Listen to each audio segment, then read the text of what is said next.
Bonjour Frédéric. Bonjour Virginie. Alors, c'est le printemps, ça a un effet sur la sexualité des animaux, c'est vrai? Oui, ça a un grand effet sur la sexualité des animaux. Donc on va parler sexualité aujourd'hui. Et effectivement, les jours se rallongent et toute espèce confondue, le chat, le chien, le furet, le lapin, l'être humain également, il y a des modifications qui se font au niveau hormonal et on a un attrait pour un congénère, on se rapproche, des rites amoureux vont commencer. La drague, on va dire, des animaux. Quel rite, par exemple, voilà. ça se présente Alors comment? ça, c'est très très varié. Par exemple, si on parle du chat, il est extrêmement expressif. La femelle va commencer à avoir des positions suggestives, va se rapprocher des gens qui l'entourent, être humain y compris, va se frotter beaucoup. Le chat mâle va avoir tendance à se rapprocher aussi et marquer malheureusement son territoire en urinant. C'est le cas aussi s'il a été castré? Alors s'il a été stérilisé, non, et c'est tout l'intérêt également de la stérilisation. Il va plus marquer de façon urinaire, c'est vraiment des jets, c'est très odorant, donc ça va plus être présent, d'accord?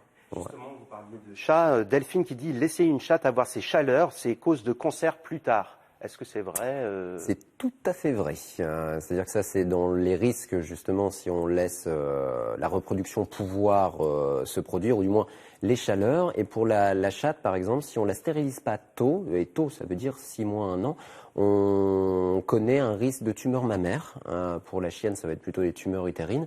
Le chat, s'il est stérilisé avant 1 an, on a 90% de chances de ne jamais connaître ce cancer. Donc c'est très important. Et on évite également tout ce qui est pilule pour les chats. Parce que dans l'ancien temps, on donnait ça pour passer ce cap qui est un petit peu douloureux. Les chaleurs, c'est dur à vivre. Et malheureusement, on a pu prouver que ça a amplifié le risque de cancer. Alors, vous parliez des rites, on a parlé chat, chien, il y a d'autres animaux qui ont des rites? Oui, c'est très très varié. La lapine, par exemple, va avoir les poils qui vont pousser au niveau de ce qu'on appelle le fanon, va les tirer, va faire un petit nid. Fanon, là? Ouais, la gorge directement. Les tortues ont des rites qui sont assez rigolos, ils se poursuivent, ils se mordent le bout des pattes, etc. Les perroquets régurgitent, c'est-à-dire qu'ils vomissent auprès de la personne qu'ils draguent. C'est charmant. C'est charmant, hein, c'est cool. Hein. Et des fois, ils confondent également et ils draguent le propriétaire. Donc ils vont avoir tendance, voilà, il y a tous les rites masturbatoires, les animaux également. Les oiseaux font ça? Les oiseaux sur les perchoirs, on les voit se frotter. Ça peut être dangereux ou pas? Ça peut être dangereux, on l'a dit socialement, c'est-à-dire dans le partage qu'on a avec le propriétaire, c'est dur à vivre. On parlait du chat tout à l'heure, faut le vivre tous les jours, ça, on dort plus. Ça peut être dangereux également parce que ça a des conséquences comportementales.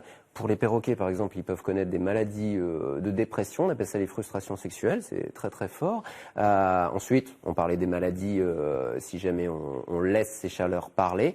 Après, vous avez tout ce qui est fugue, tout ce qui est risque de transmission sexuelle. Les chats, malheureusement, il y a une surpopulation du chat. Le chat va essayer de s'échapper, les risques de la voie publique. Et puis ensuite, ils peuvent se transmettre ce qu'on appelle le sida du chat, qui n'est pas contagieux à l'être humain, souvent ça fait peur, mais c'est aussi dangereux que le sida humain. Et pour ça, il y a des précautions à prendre. Lesquelles?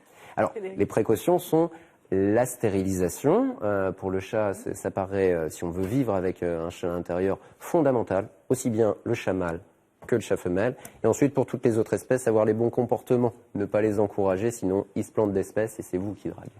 Ah oui, il ne faut pas les encourager. Ok, merci beaucoup Frédéric. Vous retrouverez cette rubrique sur notre site internet nordpasdecalaismatin.france3.fr.